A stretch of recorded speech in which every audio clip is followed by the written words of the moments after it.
lot of people get diagnosed with fibromyalgia. Really, it's a mystery condition. But the real cause of fibromyalgia is the Epstein-Barr, right there.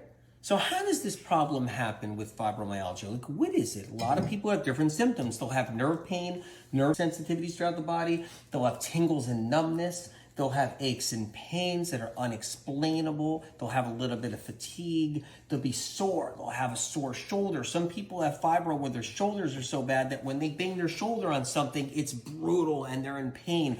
Like if they bang their shoulder against a door jamb or a car door or something like that. And it makes it really difficult, okay? Fibro can even run into anything. It can run into any kind of tendinitis, what it feels like tendinitis. It can hit the elbows.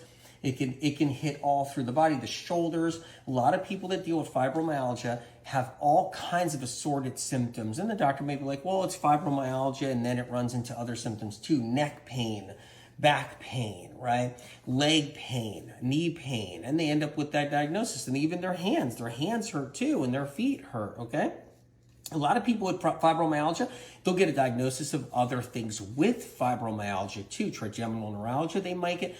A neuralgia might be one they get, but they get different diagnoses as well, including it's all in your head and you're crazy, because that's what has been told to a lot of patients. A lot of people suffering with fibromyalgia, they've been told that they're actually crazy and there's nothing wrong with them. But the real reason, because they're not crazy, the real reason is the Epstein-Barr. Here's how it works. The Epstein-Barr sits inside the liver. It sits inside the liver for a long time with people, actually for a lifetime. Many varieties of Epstein-Barr will produce a neurotoxin. That neurotoxin leaves the liver, floats around and circulates the system, and ends up landing on nerves. Some of the nerves it lands on is the vagus nerves. So here's another thing to know. One of the symptoms people with fibromyalgia get, right, is dizziness. They'll get a little dizziness. They feel like they're on a boat. They get vertigo sometimes. They'll even get tinnitus, where they get the ringing in the ears. So people with fibromyalgia, they kind of cross the boundaries into all these other type of symptoms too, at least one moment in their life, all caused by the Epstein-Barr. The Epstein-Barr produces these neurotoxins. The neurotoxins float around all through the body, and then the nerves become allergic to the neurotoxin. So here's how it goes. The Epstein-Barr neurotoxin is a poison. It lands on the nerves, vagus nerves, phrenic nerves, any kind of nerves really inside the body, tibial nerves, all the nerves, and it lands on the nerves and it inflames them. So the nerves become hypersensitive. So your vagus nerves, your phrenic nerves become hypersensitive from the neurotoxins.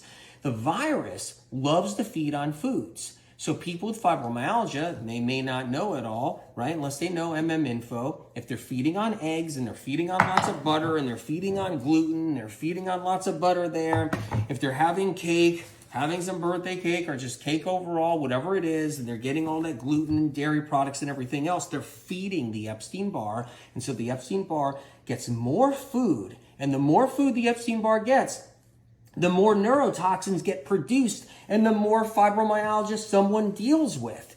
Now, fibro can even go further than that. So this is important to know. A lot of people have toxic heavy metals inside their liver, and the virus feeds off of toxic heavy metals inside the liver, along with foods like eggs and butter and dairy. The combination makes a stronger neurotoxin, and that stronger neurotoxin makes more aches and pains. So somebody with fibro can be really bad off, where everything hurts, where they can hardly even move, and they bump into things, and they can't even get comfortable, and they feel so restless when they're trying to sleep, and that's when it gets even more serious. So there's a combination of both the foods and metals and other toxins being fed to the Epstein-Barr, sitting inside the liver, releasing all of these poisons and toxins. Then it could go one more level, where the virus itself sits on the nerves. The Epstein-Barr virus can actually sit onto jostled nerves, on the root hairs of the nerves, the vagus nerves, the phrenic nerves, and inflaming the nerve further, making more pain and more suffering. And many people have that variety too.